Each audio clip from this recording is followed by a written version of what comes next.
Welcome to this short video, an introduction to more sustainable wet processing techniques, brought to you by the Waste Resource Action Programme. The Sustainable Clothing Action Plan, SCAP, brings together industry, the government and the third sector to reduce the environmental impact of clothing sold in the UK across its entire life cycle. As part of this, signatories have committed to reducing their carbon, water and waste footprints by 2020. To support them in achieving this, the following short video will provide an overview of some of the key sustainable wet processing techniques available. Firstly, what is wet processing? Well, it's a textile process in which a product is treated through a liquid-based process. It's a complex area, as these processes can happen at a range of stages through the supply chain: farming, spinning, weaving, knitting, and cut-made trim, with each of these steps a number of different wet processing steps, including washing prep, dyeing, printing, finishing, often repeated at multiple stages. Wet processing has significant carbon, water and waste footprint across the stages, which is compounded by the common use of inefficient, old and often poorly maintained machinery. These processes often use vast amounts of chemicals. An estimated 2,000 are used in the textile industry, and also water usage is high. Often wet processing takes place in regions of water scarcity, where pollution legislation is weak, further compounding the impacts. However, it is also where there are significant areas for improvement. I'm going to discuss 3 examples of techniques applicable for firstly denim, then cellulosic fibres and also synthetic, to show that for each product or fabric type, more sustainable wet processing techniques are available. Denim is a great place to start when it comes to improved wet processing techniques, as there's a lot of areas for improvement and innovation taking place.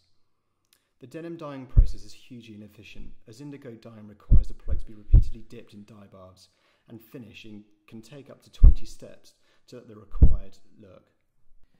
One innovation to optimise the process is Enchrom's advanced denim, which switches the indigo for sulphur-based dye that can create the same indigo colour range. As well, they have optimised the process to require less dipping stages. This is because the sulphur-based dye takes to the cotton much more effectively than indigo dye. Figures provided by Enchrome suggest that advanced denim can reduce water usage by up to 92% and cotton wastage by up to 87%. Now let's look at lower impact cellulosic dyes.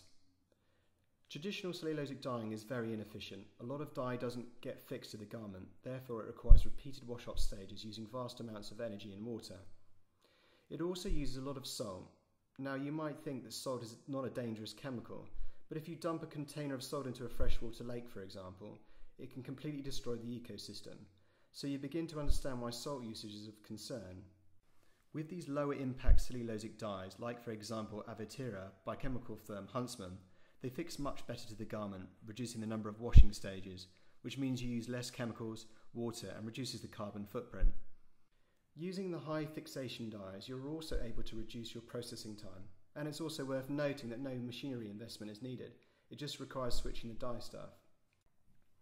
Waterless dyeing is an innovative area where it looks to substitute water usage for either pressurized CO2 used by firm Dyeku or a gas stage dye developed by a company called Air Dye. These processes are more efficient in that they don't require post-treatments. Colour adjustments can be made easily and colour is reportedly better maintained across their product's life cycle.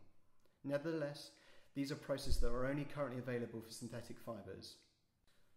Whilst a public LCA of the improvements that waterless dyeing provides, a private study was being carried out by Dyeku Textile Systems, in which, working with sportswear brand Adidas, it suggests that it used 50% less energy and 50% fewer chemicals.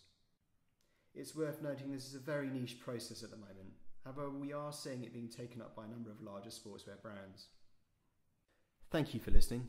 If you'd like to learn more about the techniques mentioned in this short video, or learn more about how to reduce the carbon, water and waste footprint of clothing, please visit the WRAP Knowledge Hub.